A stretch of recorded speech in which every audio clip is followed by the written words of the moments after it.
I think the number one thing is feeling confident and don't have the mindset of, oh, I'm going to break this. I mean, sure, we all break stuff, and I mean, that's ultimately the way you learn. Um, but to get into it, I mean, oil changes, working at like a Jiffy Lube or just one of those quick in and out oil change places will get you. I mean, you're going to be pulling drain plugs all day and filling cars up with oil, but I mean, you're still going to be working on cars. I think that would be a great way to start, or even just on your own vehicle to start ordering. I mean, simple bolt-on parts like a cold air intake. Those are real simple on most cars. Put that on there. Change some spark plugs, maybe put some spark plug wires on. I mean, you can do a lot of basic little upgrades or bolt-on mods to your car. But essentially, I mean, just having the confidence of going in and saying that you can do this without failing is kind of the best way to look at it. Yeah, and I think just talking to people about it and telling people, and they'll be like, oh, so-and-so has a car sitting on the side of the house, they need this or that, or maybe you can make some extra money, maybe you can just learn. Mm-hmm. Or even, I mean, going to, I don't know, I mean, offering work for free. So you go to a shop, say, hey, I want to kind of watch one of your master techs pull a transmission. I mean, even just shadowing, you just go somewhere, don't even actually work on it, but just watch.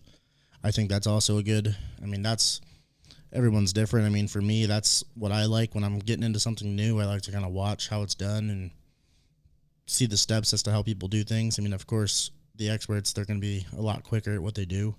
So you might not be able to pick up on everything, but I mean, if they're cool with it, if you can go in there, ask questions along the way. I mean, every shop's different. I mean, so as far as that goes, I mean, that's kind of touchy. But I mean, if you know somebody, especially in the master tech field, or that's actually out there doing full-on diagnostics on cars and figuring things out, just going out and learning and watching, I think is also a good way to get into it.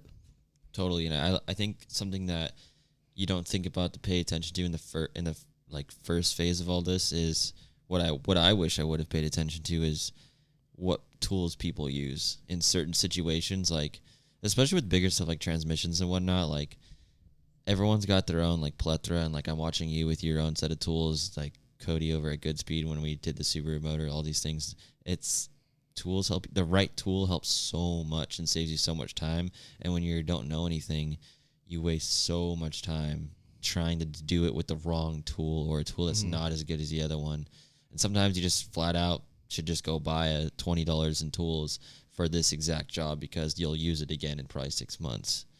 The biggest, on the tool subject, the biggest thing out there, especially for people just getting into it, it's not the tool.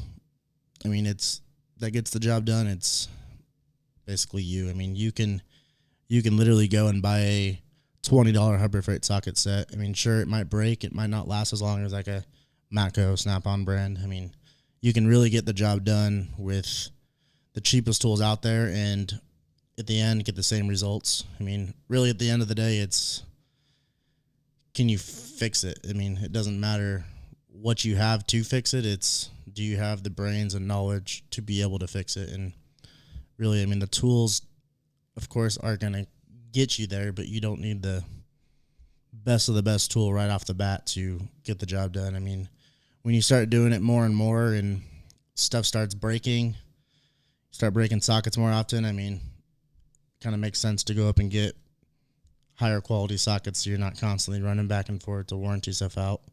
But that's probably one of the biggest things. I mean, you can get into some serious debt like myself with Snap-on, but it's not 100% required to be able to do anything in the automotive field.